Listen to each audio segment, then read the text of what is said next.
સારંગપુરમાં મહંત સ્વામી મહારાજના સાનિધ્યમાં સત્સંગ દિન અને પ્રેસ મીડિયા સ્નેહ મિલન યોજાયું. સારંગપુર ખાતે ના વડા પરમ પૂજ્ય મહંત સ્વામી મહારાજના પાવન સાનિધ્યમાં સત્સંગ દિન તથા પ્રેસ મીડિયા સ્નેહ મિલનનું ભવ્ય આયોજન કરવામાં આવ્યું.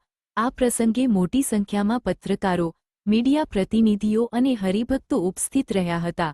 ના યુવકોએ સત્સંગના મહત્વ પર પ્રેરણાદાયી કાર્યક્રમ રજૂ કર્યો હતો. અંતે મહંત સ્વામી મહારાજે આશીર્વાદ આપતા જણાવ્યું કે જીવનમાં સાચી શાંતિ અને સુખ માટે નિયમિત સત્સંગ અત્યંત જરૂરી છે. સમગ્ર કાર્યક્રમ ભક્તિ, આત્મીયતા અને હર્ષોલ્લાસના માહોલમાં સંપન્ન થયો. રિપોર્ટર જયદેવ વી, મંદિર, પાળિયાદ.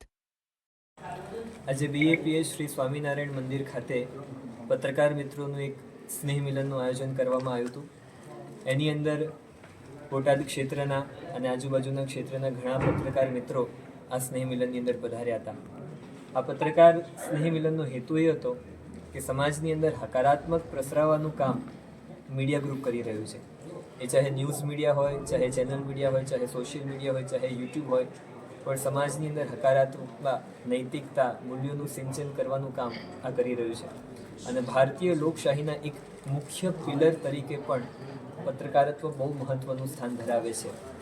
તો પત્રકાર મિત્રોના સહયોગને બિરદાવવા માટે, સમાજ પ્રત્યેના એમના યોગદાનની પ્રશંસા કરવા માટે, એમના પ્રત્યેનો ગ્રેટિટ્યૂડ વ્યક્ત કરવા માટે સારંગપુર મંદિર ખાતે આ પત્રકાર સ્નેહ મિલનનું આયોજન કરવામાં આવ્યું હતું. સાથે સાથે બીએપીએસ સ્વામિનારાયણ સંસ્થાના આધ્યાત્મિક વડા પરમ પૂજ્ય મહંત સ્વામી મહારાજ, જે સારંગપુર મંદિર ખાતે બિરાજમાન છે, એમના પણ દર્શન આશીર્વાદ સૌ પત્રકાર મિત્રોને પ્રાપ્ત થયા. પરમ પૂજ્ય મહંત સ્વામી મહારાજે આશીર્વાદ આપ્યા છે કે આ સૌ પત્રકાર મિત્રો સમાજની અંદર ખૂબ સારું કાર્ય કરી રહ્યા છે, હકારાત્મકતા પ્રસરાવવાનું કાર્ય કરી રહ્યા છે. તો એમના જીવનની અંદર પણ ખૂબ પ્રગતિ થાય, પોતાના વ્યવસાયની અંદર પણ આગળ વધે, તને મને ધને સૌ સુખી થાય તેવા શુભ આશીર્વાદ પરમ પૂજ્ય મહંત સ્વામી મહારાજે પણ આપ્યા છે. તો આ રીતના આ પત્રકાર સ્નેહ મિલન એક આત્મીયતા અને સહકારનું મિલન બની રહ્યું.